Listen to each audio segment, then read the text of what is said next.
Governor Glenn Youngkin helms the Commonwealth of Virginia. He is my governor, and he joins me. Good morning, Governor. Welcome back. Always a pleasure to talk to you. Hugh, great to be with you. Beautiful day in Virginia. Great day to be a Virginian. And, boy, we got a big night ahead of us with this debate. I think all America's got their eyes on seeing Kamala Harris so clearly because they understand where she really stands on things versus what she's been recently saying. And President Trump has clear answers on how to deal with the biggest issues America's facing: the economy, the border, foreign policy, and public safety. So this should be a good night for him, and I'm looking forward to it. I am going to get back to the debate, and I want to begin, though, by asking, how did you prepare? You had two debates with Terry McAuliffe in your successful gubernatorial campaign. They were both in September. You won both of them. How did you, Glenn Youngkin, prepare to meet Terry McAuliffe, who is a very good debater? Yeah, well, I had never really debated before, coming from the private sector, not something that we did every day when I was leading Carlisle. Although we did have lots of arguments and lots of debates around investments. But I had a debate team. I had a debate partner who stood in and played Terry McAuliffe, and we rehearsed and we talked about answers. We kind of guessed at what all the questions and topics would be. And we rehearsed, and that's one of the things being a basketball player. You warm up 20 minutes before every game, and so we warmed up.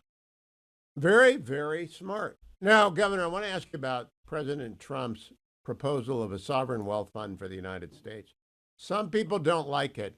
I'm sort of intrigued if it was run by serious VCs like yourself or others who know and spot, like Peter Thiel, and make a lot of money. It might be one of the ways we address our debt, not our deficit, but our debt, by investing in America's best startups. What do you think about that?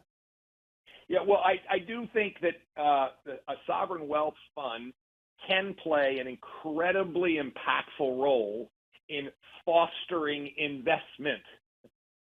It is not a spending pool, and the places that have done it well have used it as an investment pool that drives very important nationally changing investments that have great returns.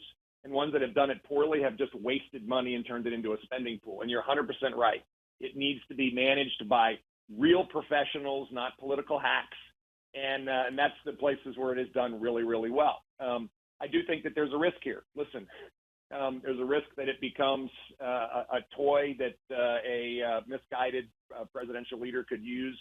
And that's what I worry about. Listen, the Democrats have demonstrated one clear priority: spending, spending, and spending. And on top of that, they have demonstrated a second clear priority, which is tax everything.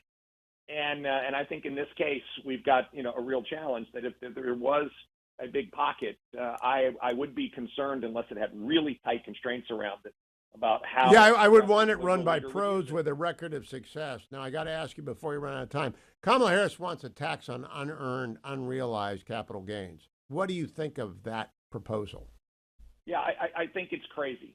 And if she wants to really drop the bottom out of the economy, first, force everyone to pay taxes when they don't have the cash to do so.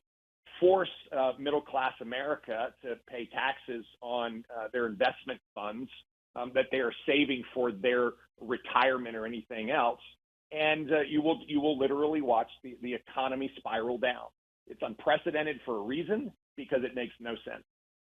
So has she said anything that caught your eye? I mean, she's walked back a lot of her positions from 2019, but I don't think she's had one good idea. Price control is a nightmare. $25,000 for new home buyers is a nightmare, and tax on unearned income is a nightmare. Anything at all from Kamala Harris that makes sense, Governor Youngkin? Yeah, well, I just think the three topics you just raised, Hugh, exhibit the fact that her policy team and her don't really understand how this stuff works. I mean, let's put communist-style price controls on as opposed to driving competition. Let's raise taxes on unrealized investment gains as opposed to building a vibrant economy that people want to invest in. And let's give people money to buy homes that don't exist, that will do nothing other than drive up prices as opposed to foster more supply. I'm so glad you said to that. economic theory. Last question, Governor. You have proposed that cell phones be banned from public schools. How is that going? I applaud you, but I don't know if it's up to you to do that. I mean, don't you recommend in the local school districts implement or not implement?